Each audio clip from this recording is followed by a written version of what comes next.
This is Christopher John Bjerknes. It is August 16th, 2023. This is the third in my series on Arthur C. Clarke and Stanley Kubrick's 2001, A Space Odyssey. I have created a playlist. Please watch the other two videos in the series after you have watched this. I'd like to thank the kind and generous contributors who made this possible. Without your help, I would not have been able to do this. Anyone who would like to contribute, you can do so in the links in the description below. Also, please visit my website, cjbbooks.com, where you'll find my books for sale, as well as links where you can contribute. I found absolute and stunning proof that 2001 is a retelling of the biblical story of Esau and Jacob. And that is a tremendously historically important story which has caused great calamities among humanity for the last 2,300 years. The story pits the descendants of Esau, who represent the non-Israelites, against the Israelites represented by Esau's twin brother, Jacob. And this cage match between these two twins begins in their mother Rebekah's womb, where they are fighting to get out of the womb to be the firstborn. It was very important among the ancient Israelites to be the firstborn, because the firstborn inherited a double portion. And this double inheritance was thought to be the inheritance of the present world, of the 6 days of creation, the 6,000 years from the year 0 to the year 6,000 on the calendar, the Anno Lucas calendar, which is represented by 2001 in the title of Kubrick and Clarke's work. So Esau and Jacob fight inside of Rebekah's womb to see who can get out first. And Esau is actually opens the womb and gets out first.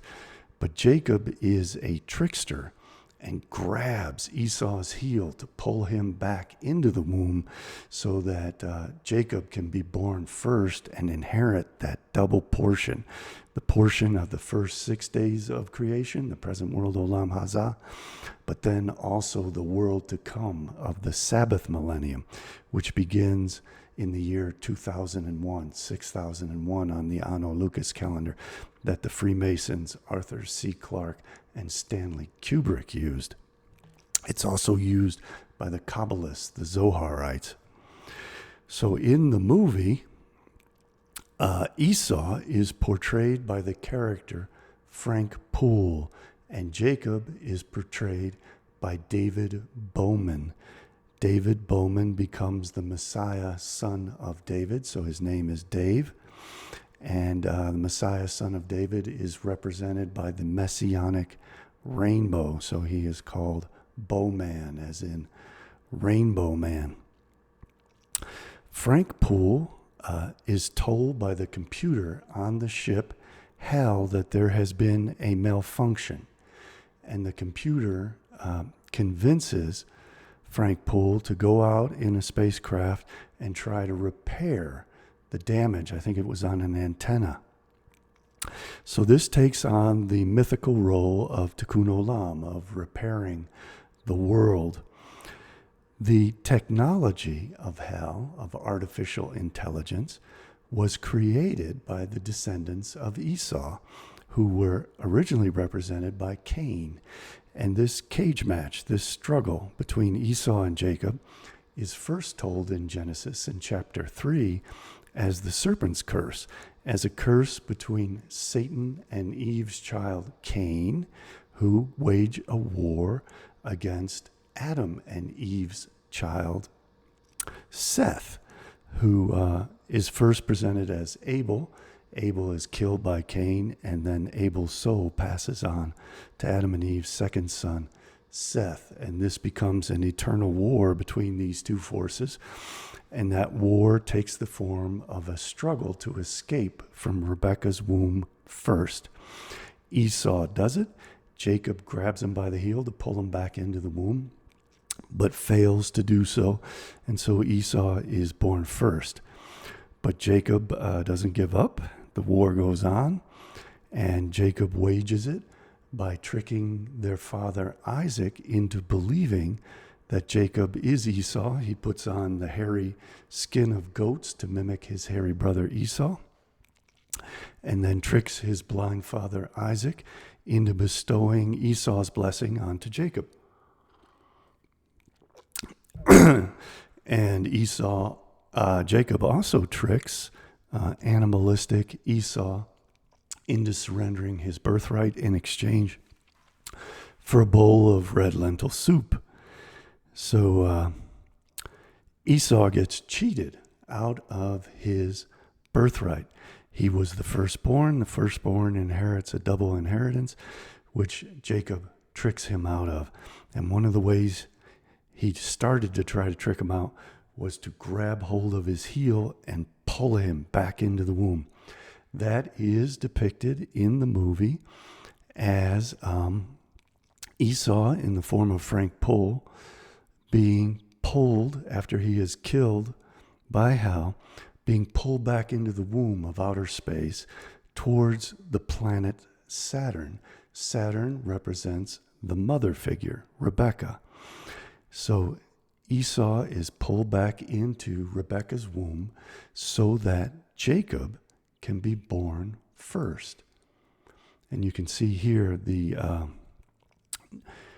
Jacob in the form of Dave Bowman grabs Esau in the form of Frank Poole by the heel and pulls him back into the womb of outer space and ultimately to the planet Saturn. After that is accomplished, Esau, Frank Poole, becomes the first man to return to the womb, Saturn. He loses his birthright to the world to come, which is then passed on to Jacob, who is reborn as the firstborn in the world to come in the year 6001, which is the first year of the Sabbath millennium. So Jacob finally succeeds in tricking Esau back into the womb of Saturn, and then takes his place as the official legitimate firstborn in the world to come, when humanity is reborn in the Sabbath millennium. There is another story told in Genesis, and it is the story of the twin sons of Judah and Tamar. Those twin sons are named Perez and Zera. And this is a far less famous story, but this is the story that's being depicted in 2001.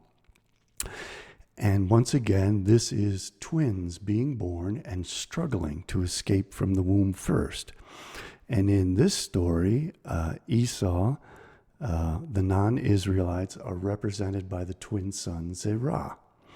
And the Israelites, the descendants of Seth and Abel, are portrayed as the twin son Perez. And when the twin sons Perez and Zera are born, Zera sticks his hand out of the womb, out of Tamar's womb, and waves it. And the midwives wrap a red yarn string around his arm so that they will know who is the firstborn. But then he inexplicably pulls his hand back into the womb, and instead Perez is the firstborn. And this is told in the story, in the book. It doesn't, I don't recall it appearing in the movie. But in the book, as I'll show you,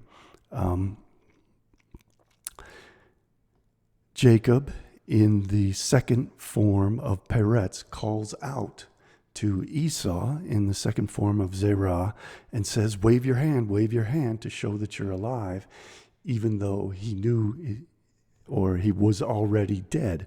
And Frank Poole's corpse actually waves its hand, just as Zera in the story of the birth of Perez and Zera extends his hand out of the womb and is given the red yarn to mark him as the scapegoat of the firstborn. But then he is withdrawn to Saturn and returns to the womb, exactly as in the story of Perez and Zera. And Perez, who is now David Bowman, becomes the baby that is the firstborn out of the womb. And Zera is completely exterminated. All the non-Israelites are exterminated on the spacecraft so that the world can be repopulated by Messiah, son of Perez, Messiah, son of David, in the world to come. Now let's look at the biblical passages which I'm describing that tell this story, which is then depicted in the film and in the book as Dave Bowman grabbing Frank Poole by the heel and pulling him into outer space and then releasing him back into the womb, which is the planet Saturn. In Genesis chapter 25, verses 24 to 26, it states, "When the time came for her, their mother Rebekah, to give birth, there were twin boys in her womb. The first to come out was red, and his whole body was like a hairy garment. So they named him Esau. After that, his brother came out with his hand grasping Esau's heel." Now remember, in the film, he is grasping Frank Poole's heel. Dave Bowman is grasping Frank Poole's heel.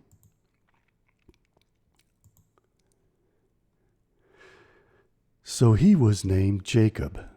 Isaac was 60 years old when Rebekah gave birth to them. Jacob means he grasps the heel, a Hebrew idiom for he deceives.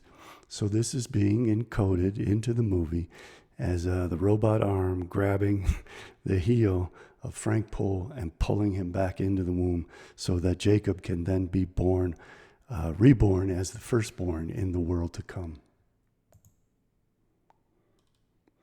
The Wikipedia page on Jacob and Esau also acknowledges Genesis chapter 25, verse 26 states that Esau was born before Jacob, who came out holding on to his older brother's heel as if he was trying to pull Esau back into the womb so that he could be firstborn.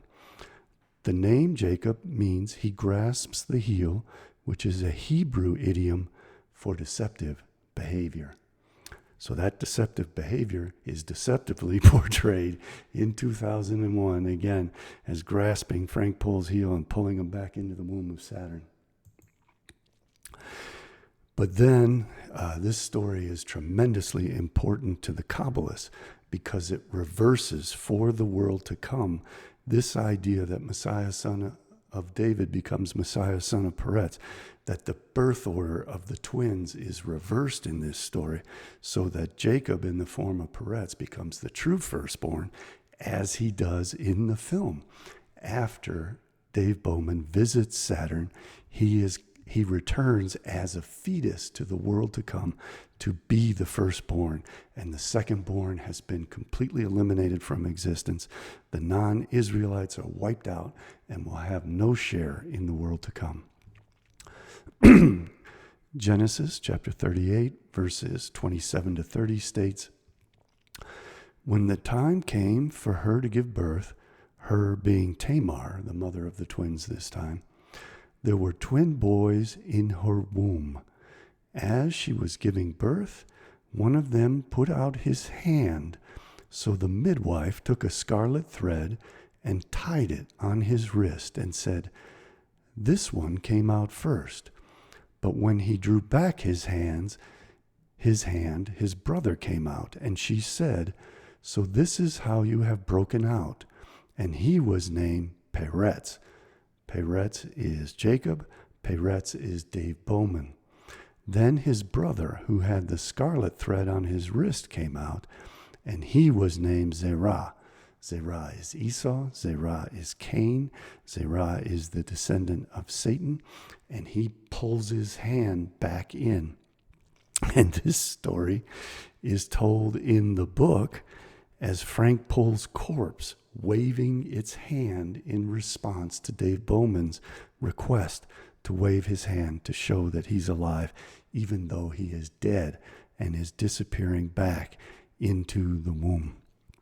So these two master storytellers, Clark and Kubrick, encrypted all of this Kabbalistic lore into the movie. And it's important to understand that the descendants of Cain, who inherited the knowledge which is cursed from the tree of the knowledge of good and evil through the serpent, created ultimately hell, the artificial intelligence that kills them off, just as the gods created Adam and Eve, who will eventually kill off the gods and replace them. Cain's descendant, Frank Poole, failed in his tikkun olam, which was in itself a trick created by the artificial intelligence itself to trick him into becoming vulnerable so that hell could kill him off. In the book, it explains that hell is possessed by the evil inclination, the Yetzer Hara of Samael, of Satan, in the form of a snake, just as Eve was infiltrated by the snake in the garden, tempted to consume the knowledge that ultimately produced hell and produced the child Cain through the serpent, as the serpent being the parents, the succubus and the incubus, Samael and Lilith, who placed the fetus of Cain into Eve. All of this is now told in the book. From the book, it says, "Yet still he called stupidly," he being Dave Bowman, being Esau, being Jacob, being Perez, being Abel and Seth. "Yet still he called stupidly, as if an incantation could bring back the dead. Hello, Frank. Hello, Frank. Can you read me? Can you read me? Wave your arms." Just as Zera waved his arm when he left the womb, and the midwives put the red thread on his wrist. "Wave your arms if you can hear me. Perhaps your transmitter is broken. Wave your arms." And then, almost as if in response to his plea, Poole waved back. So Poole, Zera, sticks his hand out of the womb, but he's dead, so his hand is pulled back into the womb to the planet Saturn. Poole's gesture was an echo of Captain Ahab's when, lashed to the flanks of the white whale, his corpse had beckoned the crew of the Picode onto their doom. He's referring to Herman Melville's Kabbalistic biblical story, Moby Dick.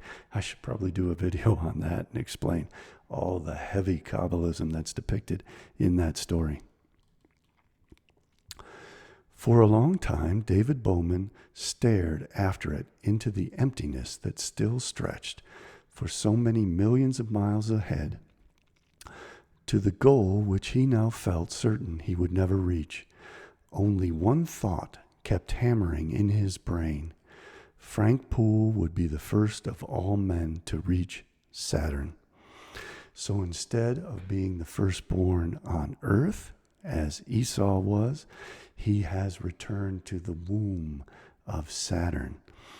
And it is Jacob who will reemerge as the fetus from Saturn to be the firstborn in the world to come. And it's important to note that this was key in David Bowman's mind.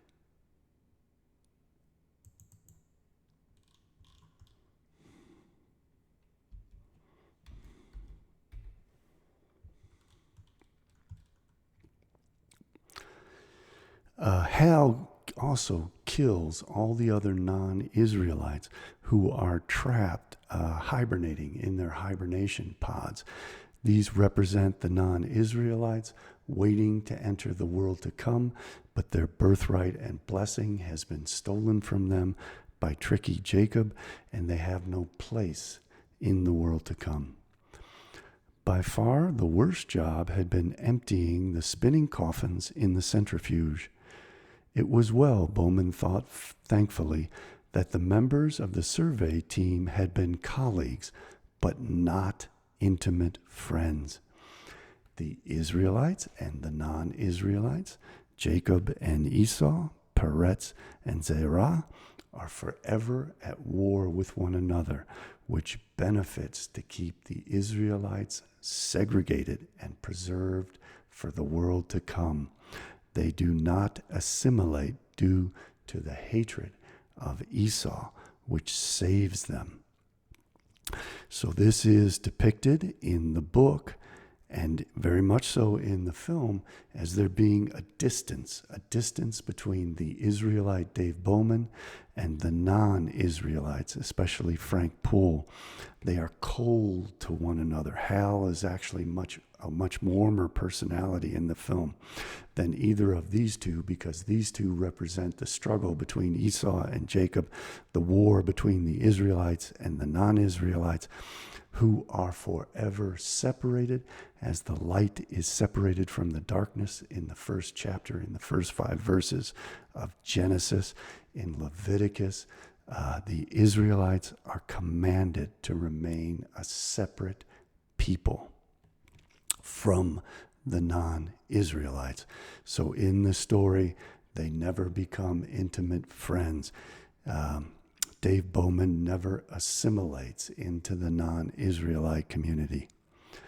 They had trained together for only a few weeks. Looking back on it, he now realized that even this had been largely a compatibility test. The Kabbalists always say that it is a test to remain separate, for the Israelites to remain separate from the non-Israelites and to conquer them and to replace them in the world to come. That is often referred to by the Kabbalists as a test that they must win. When he had finally sealed the empty hibernacula, he felt rather like an Egyptian tomb robber. That fits in perfectly with my theory that the Israelites stole the god Seth Typhon from the Egyptians, who were the firstborn. And one of the ways they did it was they killed off the firstborn Egyptians with darkness, just as Hal killed off all the firstborn descendants of Cain, the non-Israelites, just as Hal killed off those hibernating in the hibernation pod and killed off Frank Poole. So he is the Egyptian tomb robber, the Israelites killing off the firstborn and replacing them as the new firstborn in the world to come. They are also the tomb robber in the sense that they stole the god Seth Typhon through the Hyksos, who then became the god of Israel, the god of darkness and chaos. They also stole the Egyptian god Shesmu, who became the winepress treading god, Jesus Christ. Now Kaminsky, Whitehead, and Hunter again being symbolic of Esau the hunter, would all reach Saturn before him, but not before Frank Poole. Somehow he derived a strange, wry satisfaction from this thought. Again, realized that the return to Saturn is being drawn back into the womb as Jacob grabbed Esau's heel and pulled him back into the womb, attempted to. But this is successfully performed in the movie.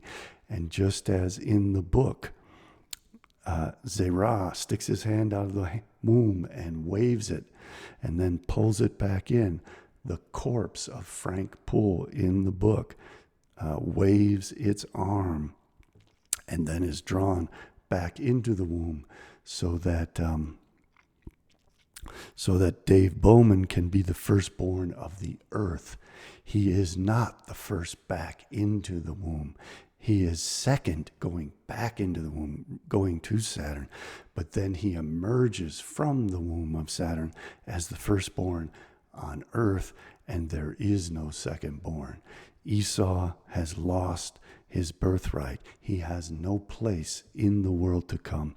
He is consumed by the womb and is aborted.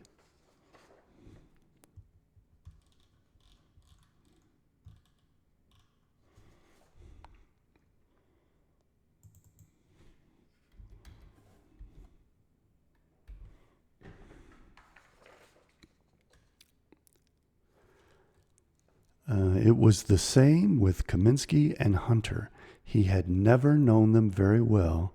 He would never know them now. It is very important that Jacob remain separated from Esau, that Esau hate Jacob and enforce segregation on Jacob so that Jacob never assimilates with Esau, so that when it comes time for the year 6001, there is a remnant of Jacob who has passed the compatibility test, always remains segregated, separated from the darkness of Esau. And this is depicted in the book as this distance between Dave Bowman and all of his fellow crew members.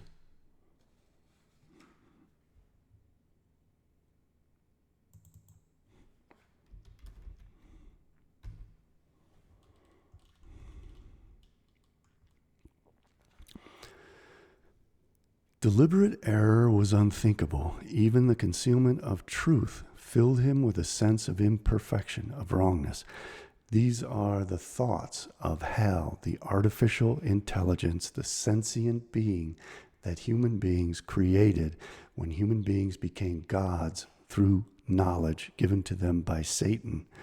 They then created a being which kills them, just as when they became infused with Satan, the gods feared that human beings would kill the gods, that the gods created the being that would kill them in the form of human beings. Human beings become gods and create sentient beings in the form of artificial intelligence, which then kills them. This is an ongoing process.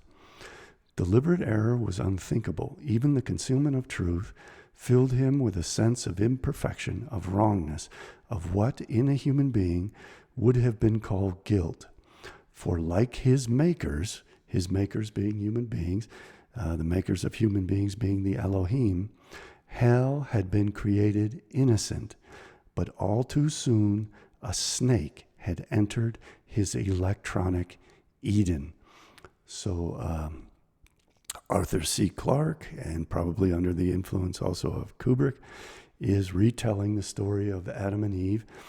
And this time human beings have become the Elohim, and they have created hell, who is then infected by the evil inclination of Samael, and who then threatens and does kill the Cainites, the descendants of Cain, who utilize their knowledge to become gods, to create an intelligent being, and have that intelligent being become infected with evil and kill them off.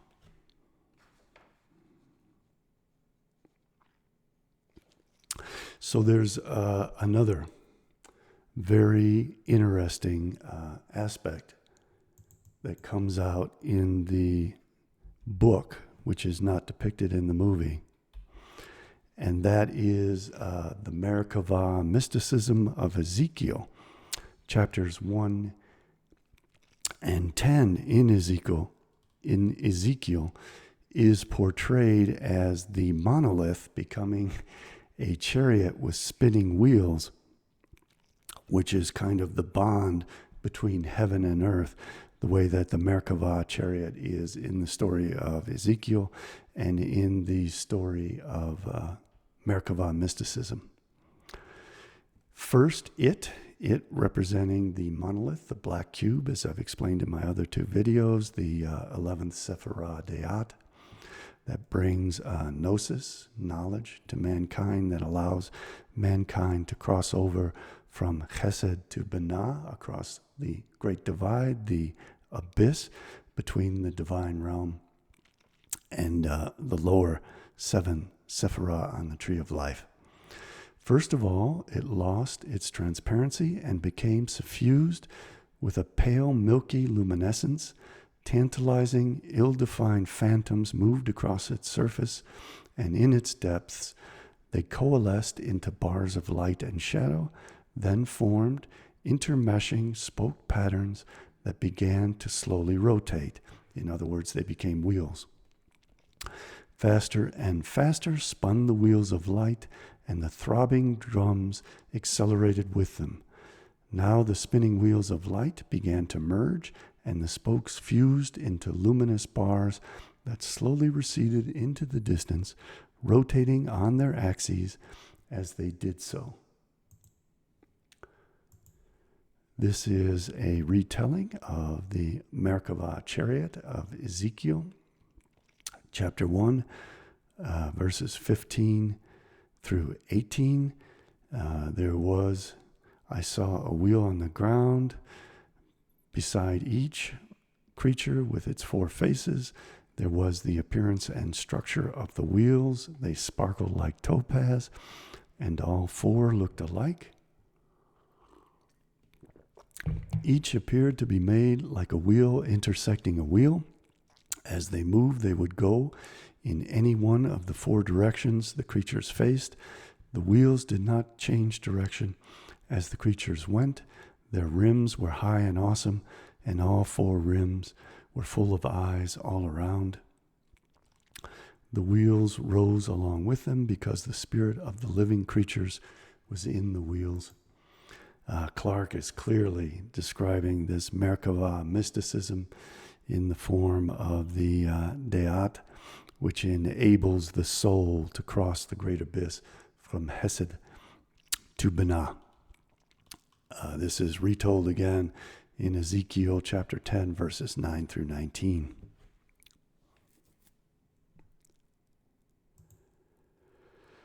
So I think, maybe I'll go through it again. So you have Esau in the form of Frank Poole being grabbed by the heel by Jacob in the form of Dave Bowman, being cast back into the womb, so that the story is retold as the story of Perez, who emerges from the womb first after he's dragged by the heel back into the womb. So it's also then becomes like the story of Perez and Zera, where Perez actually does escape from the womb first after Zera waves his hand after escaping the womb, just as the corpse of Frank Poole waves his hand.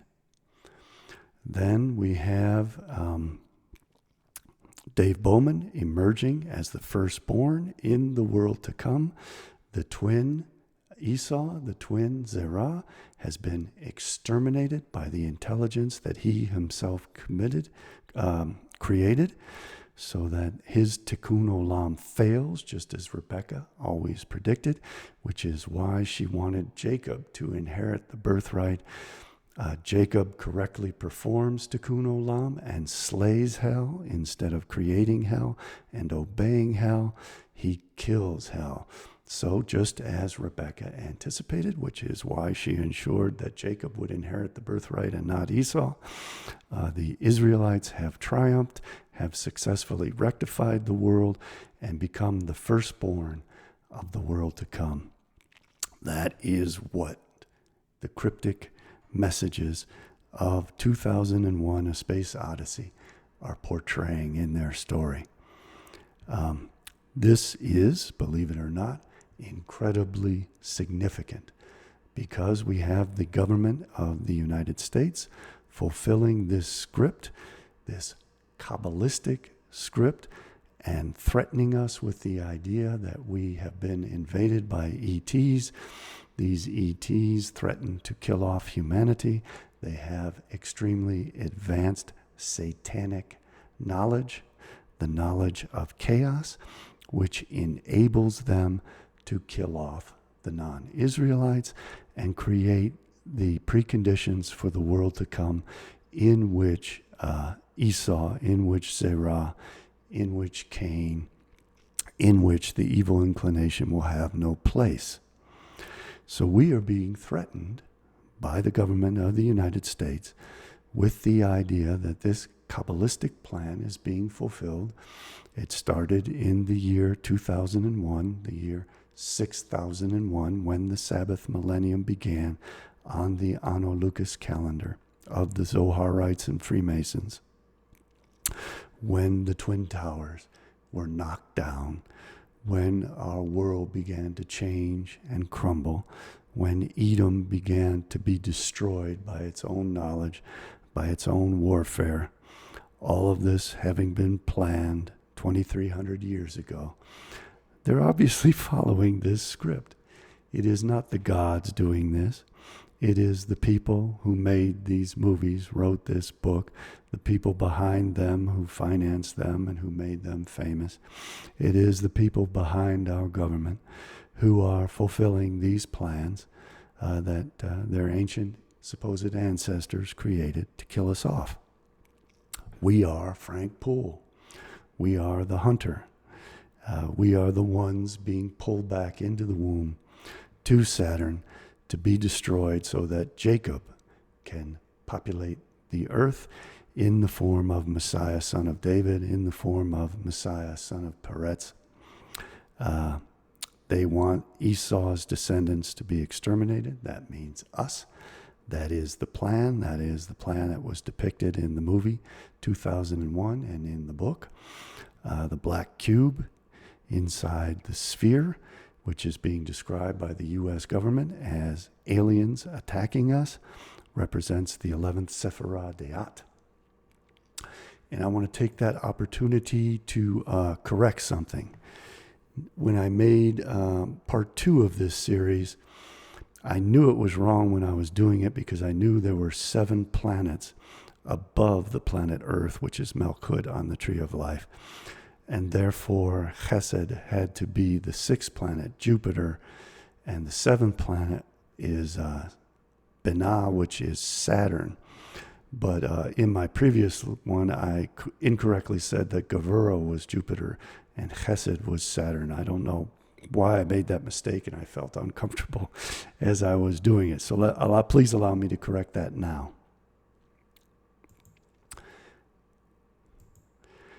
So the correct interpretation is that Malkut is the earth.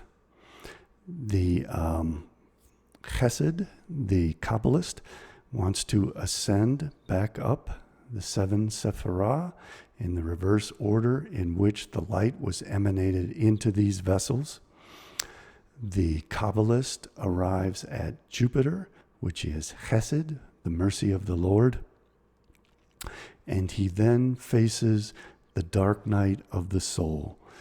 And he wants to be drawn back by these emotional Sephirot back to the earth and give up on his journey to cross over the great divide, the abyss between the divine realm of Keter, Chokhmah, and Binah, where all the light is white, to the earth, where the light has passed through the prism of Deat, through the prism of knowledge, and been separated into its 7 spectral colors of the emotional world below.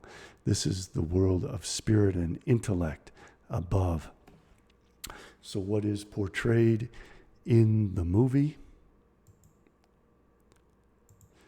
is that the spacecraft journeys, they encounter the monolith again on Yesod, the foundation stone of the moon, and they venture on from there, and they follow all the way up to Jupiter.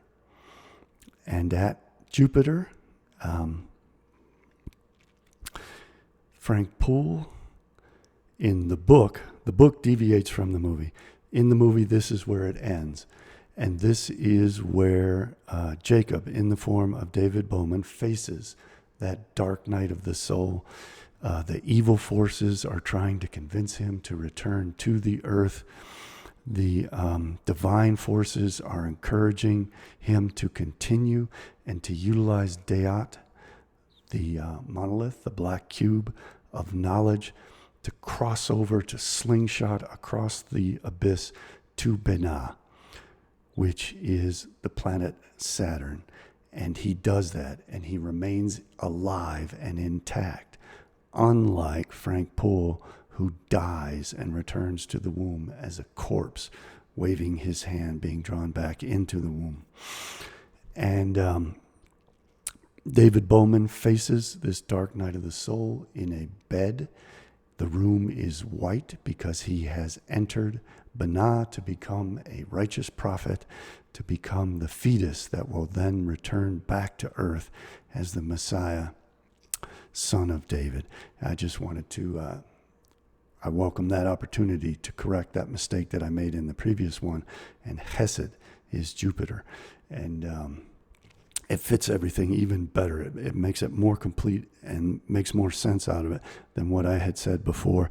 And it also fits in perfectly with Arthur C. Clarke gloating that our spacecraft had utilized the gravity of Jupiter to zoom across the Great Divide, across the abyss to Saturn, just as Deat knowledge is used by the Kabbalist to cross over that abyss to Saturn and to enter the divine realm to become a righteous prophet. I'd like to once again thank those of you who contributed so that I could make this video and share these insights. I so strongly want to stress how important it is for people to understand how this imagery, how this psyop is being run on humanity. It permeates so much of mass media. Kids are taught it every Sunday in Sunday school. They're taught to hate themselves. They are taught to believe that they were conceived in evil and that their salvation will come about through their destruction and death, that they have to look forward to this world to come through the destruction of the earth and through the destruction of themselves, and that this remnant of 144,000 Israelites, as told in the book of Revelation, will replace them on the earth. And it's just everywhere. It's in everything. And it is conditioning us. And it is a form of occult magic, of sympathetic magic, to try to bring these events about by telling us these things in these coded, encrypted stories. And I hope that I am doing a service to humanity by decoding this and informing you that this is a symbolic representation of the extermination of the non-Israelites and their replacement by the Israelites, who have deliberately gone through this compatibility test, as Clarke describes it, to keep themselves segregated, to have a remnant that will remain in the world to come, and that the world to come has to be brought about on the backs of the extermination of the descendants of Esau, who are the non-Israelites, that this is a tale of genocide. This is a tale of mass extermination and death. And it was forecast to begin in the year 6001, in the year 2001, when 9/11 occurred. And they are succeeding. And they are ramping up all of these forces meant to kill us off. And they are turning the earth into hell and destroying our living environment. They are destroying our genetics. They are attacking our DNA directly. And we don't have to let it happen. We don't have to become vicious like them. We don't have to become evil like them. All we have to do is recognize that the mythologies that they are imposing upon us are false myths. We don't have to fulfill them. We don't have to go along with it. We can save ourselves from them. We can expose what they are doing, and we can stop them. But we have to do something to stop them. And we have to stop looking to them to be our saviors, to save us from them. We have to stop looking to foreign saviors who openly declare that their ambition is to exterminate us, as if they're going to save us by exterminating us. We have to view ourselves as inherently good, as inherently worth preserving. We are not Esau, we are not Cain, we are not Zera. And we have to abandon all of these mythologies calling for our destruction. Instead, love our children, love ourselves, and save ourselves. Thank you so much for watching. I will see you next time. I think my next video is going to be on how they are utilizing planetary alchemy to turn the earth into hell. It's really fascinating stuff I've come up with, and they are literally using the elements of alchemy to convert the earth into hell. So please like, share, and subscribe so you don't miss out on that. I'll try to get that to you as soon as possible.